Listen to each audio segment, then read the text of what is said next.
Howdy folks, welcome back to part 2 of me working on my 1985 GMC K30 crew cab. And now these next couple weeks of working on this truck are going to be a little bit hectic, and I'm going to explain to you guys why. So if you're at all familiar with McPherson College, you know that every May they host their annual car show, and this is about as big a deal as you can find in central Kansas. The McPherson Car Show is very well known for being a great collection of high-end and very eclectic cars, as well as the kind of things you see students working on, which has always kind of been my favorite part of the car show. I graduated in 2021 and I've made it to a couple since then. I wasn't able to go last year, but this year the goal is this truck, which the car show is in 2 weeks. So I've got 2 weeks to get this thing.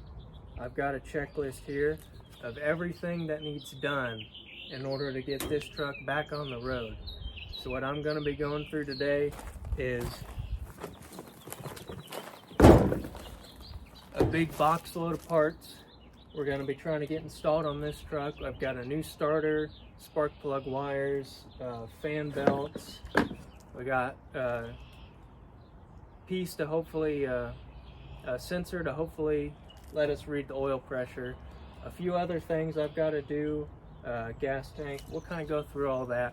But basically, McPherson Car Show is one of my favorite things around. I'm glad I'm still in the area to be able to go to something like this. The student section especially is always so much fun to see what all these young guys and girls coming up are working on. It's always been fun, and the thrash before car show has always kind of been famous at the college. Everyone trying to get their projects going, because of course you tear everything apart during the semester. You get down to the very end, car show's the last big hurrah of the semester, and everyone wants to have their piece of junk there. And I'm no exception. This piece of junk, I'm going to do everything I can to try to make it. I've got 2 weeks. Of course, I'm still working full-time, so I've only got after work and weekends to try and get this done. That's why 2 weeks hopefully is enough. We'll look through the list. It might not seem like a lot to some of you, but like I said, with my time schedule, I might be cutting it close, but we're gonna have to see how much grace this truck gives me. So what exactly am I looking at with this list on things we need to get done? So we've got a new starter, replace the belts, free up the rear drum. This might be the biggest thing I have to deal with. Oil pressure, plug wires, gas tanks. That might be another slightly bigger task, although I can find some workarounds to that. Lights, I at least want to get headlights and taillights maybe. Tie up the exhaust that's hanging in the back. Do a quick oil change. We got fluid checks, check the diffs, brakes, registration and insurance, minor legal problems. That's basically the list I need to tackle in the next 2 weeks if I'm going to get this truck ready for car show. So let's start working on it.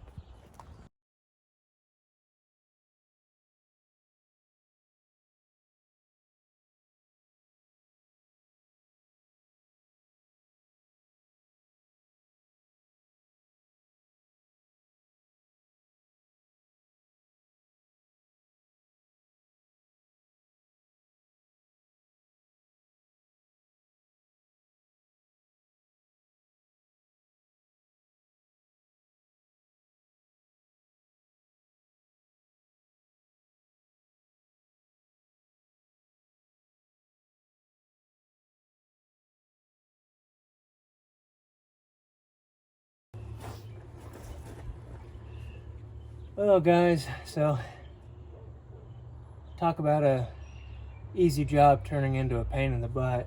The lower bolt holding the alternator on is very stuck. So it seems like it's kind of rusted into the block.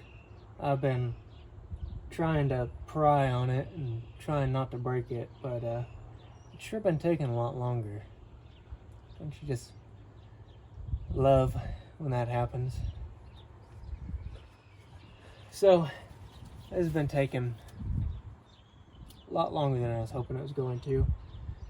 So much for changing fan belts being one of the easy parts.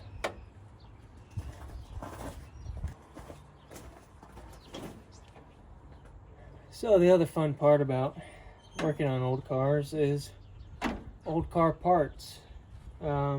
Looking at these belts, both of the belts that were on this truck were Dayco, what was it, 15425. Both of them say the exact same thing, but maybe it's just wear and stretching, but they are very different lengths. Same exact part numbers, which is the belts I got. As you can see, this one fits that one much better, although it's still different. Same part number, even same manufacturer, but I don't know. So I guess we'll just have to see if these actually fit. Otherwise, my belt solution might be put on hold for a couple days.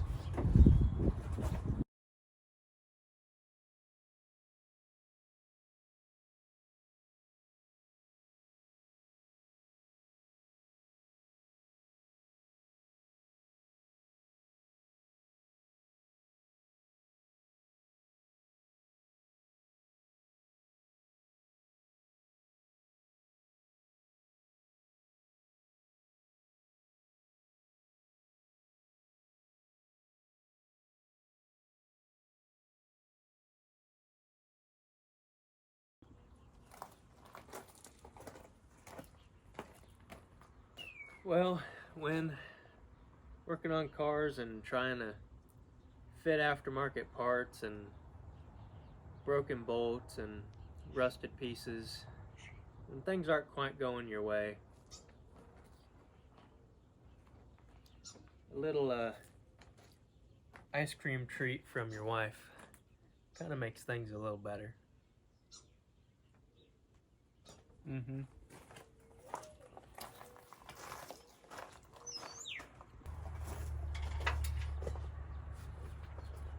So it's starting to get late in the day. A couple of things I've noticed looking at. I was looking underneath the truck, looking at the starter, and when I came up here, I noticed the mechanical fuel pressure sensor that's located under the front of the engine here. I had mentioned before in the first episode that the oil pressure was not reading on the dashboard, and of course when you're trying to get a vehicle running, no way to gauge oil pressure is not what you want to see. So naturally I haven't been running this thing hardly at all. A little bit slightly, but I've not been running it much because the last thing I want is for this thing to seize up. Granted, if it's already no oil pressure, something's wrong with it anyway. So but in looking underneath the truck, I discovered that the pigtail leading to it was chewed off. Remember how I said one of the biggest issues with this truck was the wiring? Well, here it is again. Luckily, I think I was able to trace that wire up here. Pretty sure these are the matching wires.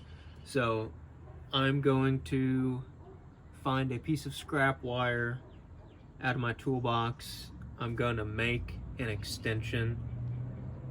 I will need one slightly longer than this, and I will run that back down to that oil pressure sensor, and hopefully that should mean that sensor is actually good, and hopefully that means our oil pressure is actually good. But I guess we will see. So here we are, last weekend before car show, and I've got a lot I need to get done if this thing is going to make it. Two biggest things I need to tackle are going to be the rear drum that is still stuck, and probably rigging up some kind of fuel system that's not a gas can sitting on the ground.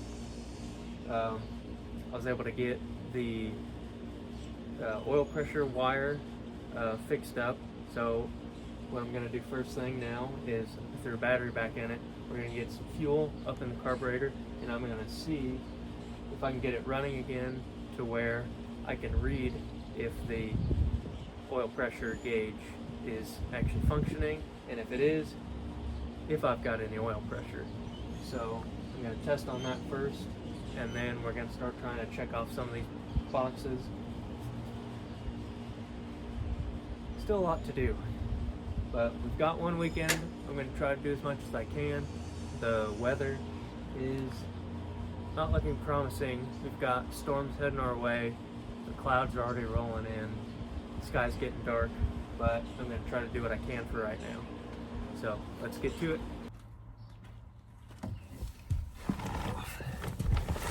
Alright, a little bit of gas poured in the carburetor, and I've got those fuel lines run to a gas can down on the ground. Now the other thing I did, I didn't fully replace on the starter right away. I cleaned up the terminals. They were fairly dirty, slightly corroded, so I'm gonna see if fixing up those connections a little bit, cleaning those up, might help with the starter cranking a little bit better. If not, I will replace on that starter, but for right now, let's see if we can't get this thing to crank, maybe fire up.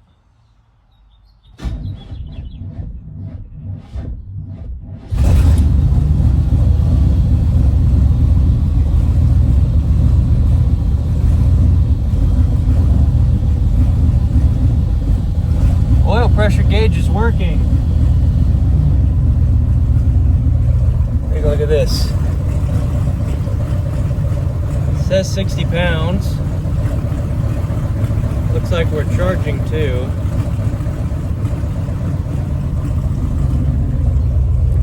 It sounds a little funky.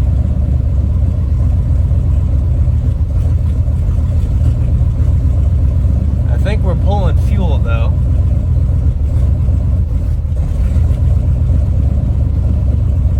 Maybe. I filled up the bowls quite a bit. By now it should be pulling fuel.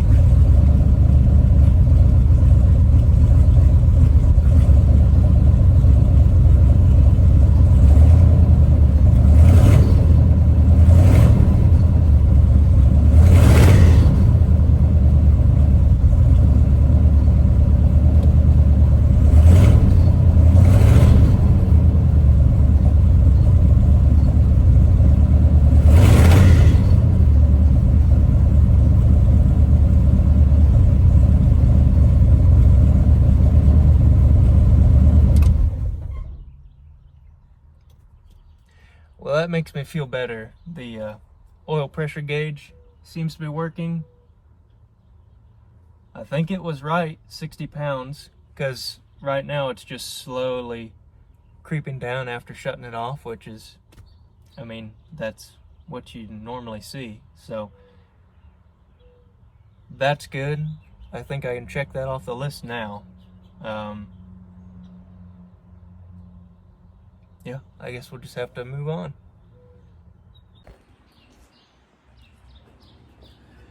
So let's take a look at what I've got here. I've got a brand new gas tank, a new sending unit.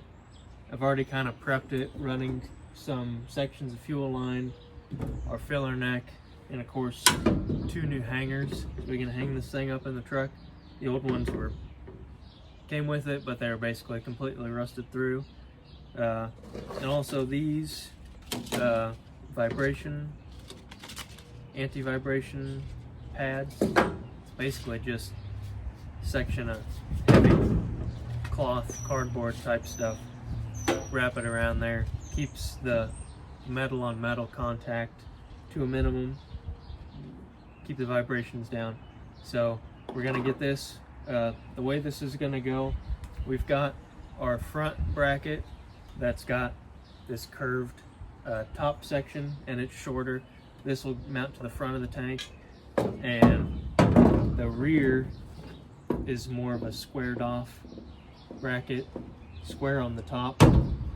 And these gas tanks, these are also universal. They're the same left and right. The only difference is which side you put the hangers on. This hanger is always going to be in the rear. This hanger is always going to be in the front.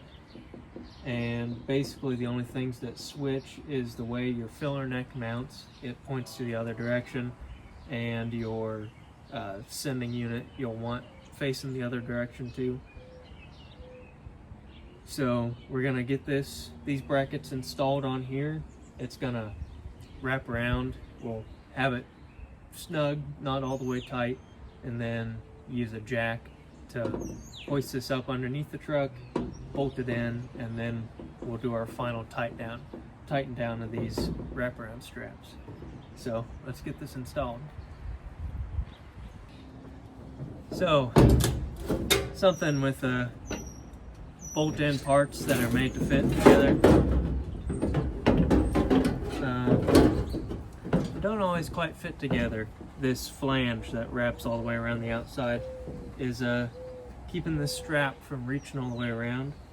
So just gonna gently massage it in place.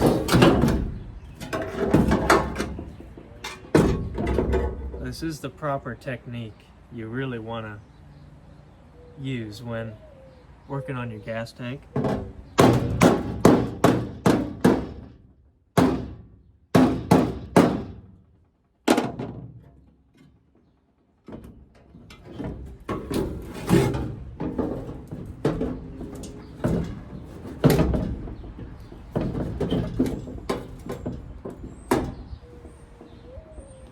Almost there.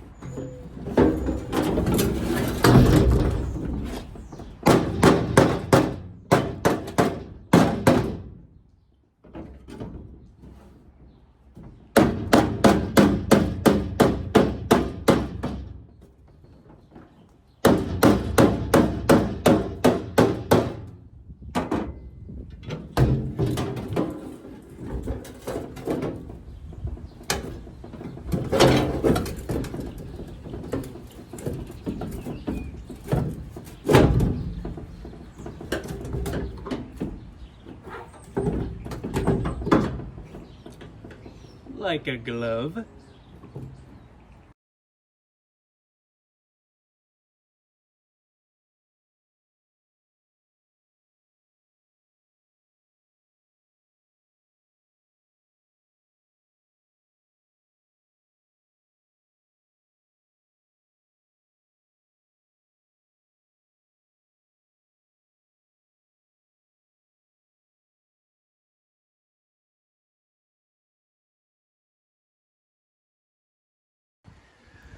So here's what we've got. We've got our brackets bolted on loosely right now. It's just this one nut that'll hold this strap on for right now. They're loose. We'll tighten those up once we get the brackets actually bolted to the truck.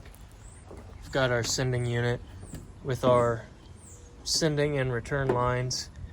I think this one is just a vent. Our filler neck, this was the old original one. Kind of cleaned them up as much as I could. Cleaned them out, made sure nothing was inside, but we've got those on.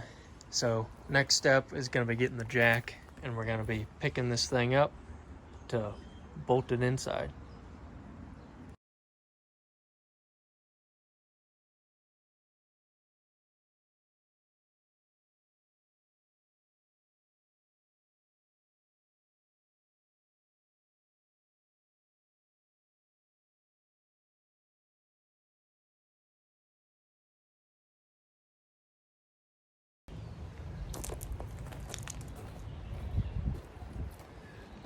Well, it's kind of time for me to crack open a beer, and I'll explain why. Because, for the last 20 minutes I've been messing around with this gas tank, only to realize that it's the wrong one. This is actually a 16-gallon tank, not a 20-gallon tank that this truck is supposed to have. Which means, even though this truck came with 2 brand new gas tanks, I can't use them because they don't fit. So, great. Definitely gonna make it to car show.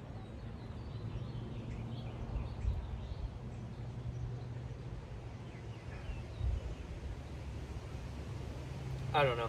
It might not actually be that big a deal.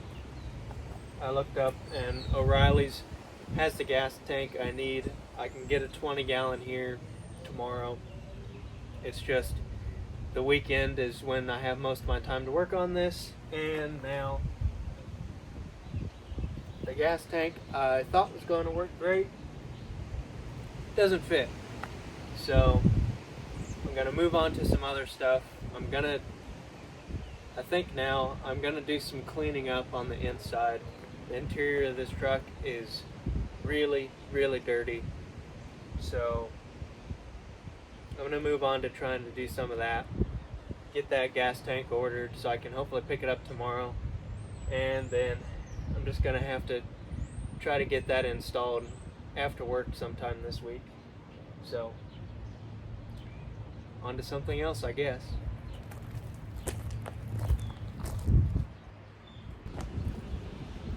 So, as plans change, I guess I'm going to move on to something else. I'll be waiting on a gas tank. I can pick that up tomorrow, start to get that installed. Get us one step closer to getting this thing, good and running. But right now, I guess what I'll do, I'll take advantage of this nice weather. The weather's really turned today. So, what I'm going to do is just take a little bit of interior cleaner, some rags, some brushes, and I'm gonna start kind of scrubbing this thing down.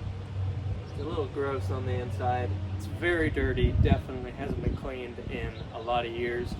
So I'm gonna start taking care of that. I'm gonna see if I can't get this door unlocked. For some reason the lock on it is very stuck. I don't really want to break it, which it's not entirely critical right now anyway. Probably the biggest thing I do want to do, if I'm going to be cleaning this interior, any of you guys know these old trucks, the headliners, they like to fall down because the glue starts to fail over time, and that glue leaves a nice powdery residue that likes to rain down from above, make you look like you got nice dandruff on your shoulders. So if I'm actually going to clean this interior and want it to stay half clean, I'm going to need to take that headliner down. I know it is going to make an absolute mess on the inside taking it down, but that's going to save all that dust from falling down next week anyway. So probably the first thing before I get in too deep with cleaning this interior, that headliner's got to go. So as you can see, this headliner is, well, it's not there anymore, but what is there is all this nice powdery dust, what's left over of the glue. So that stuff just likes to fall down on you. Getting the headliner down itself isn't too big of a job. We've got a lot of screws just kind of lining the whole perimeter of this thing that I got to take out.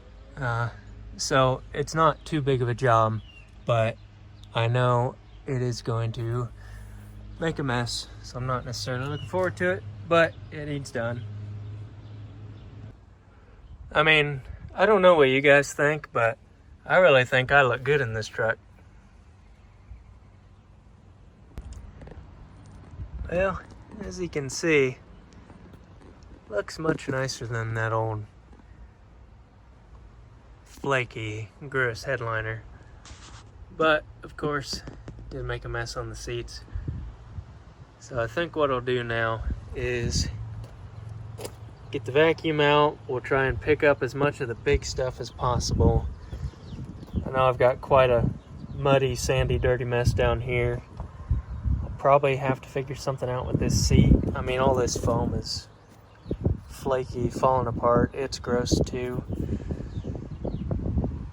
But I'll just have to figure something out. But right now, I'll probably pick through the seats, pick out all the big stuff, get the vacuum, and get this thing a little bit cleaner.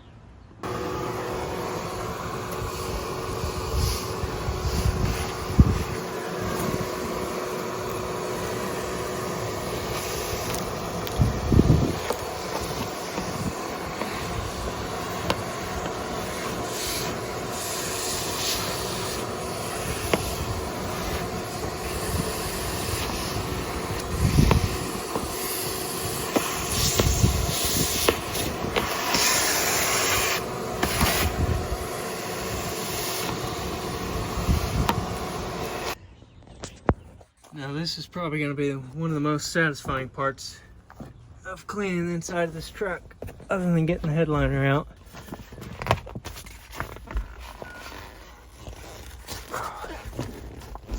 Rip. Come on, vinyl. There we go.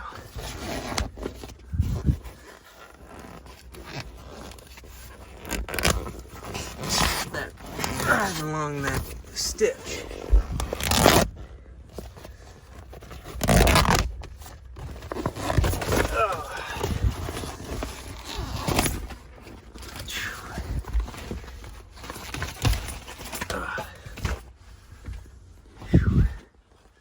Look at that. Well, at least it did its job. Still a little dusty over there, but back seat is looking nice. Cleaned up carpet, vacuumed it a little bit. Now the front, this front seat, I mean, it is just toast. It's done for. It's gonna need a new cover, some new foam. This carpet is gross. Found this in between the seat. Some massive aluminum, I don't know, punch? Doesn't really look like a punch. I don't know what that is. Found it in between the seats. Anyway, chalk line. Brand new. $1.79. What a ripoff. But probably the grossest thing on this shift knob. Yeah, based on that hair, I think old Farmer Dan had a little dog he liked to bring around with him, and I think the dog liked to use the bathroom in the truck. I don't know, that's some gross grime up around in that shifter. So I think new carpet's gonna be in store for this thing. Not right now, obviously, but sometime soon.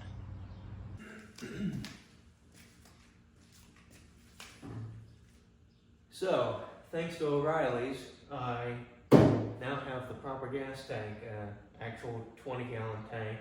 So I already kind of went through process of putting these brackets on, so I'm just gonna get these swapped off of this 16-gallon tank onto this, and then we should actually be able to fit this thing into the truck.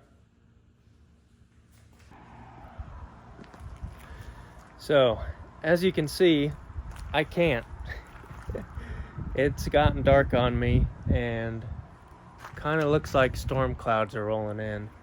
So I'm pretty much gonna call it a night. I've kind of cleaned everything up, but for me, luckily, I do have the gas tank is in, and I've run the fuel lines up to the front.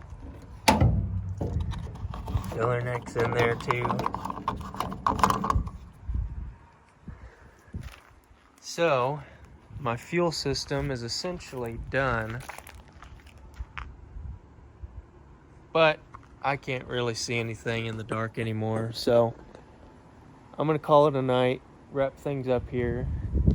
By this point, I've only got a couple days, but the list to get this thing actually back on the road is getting short. So we're gonna pick this up tomorrow. We'll see you then.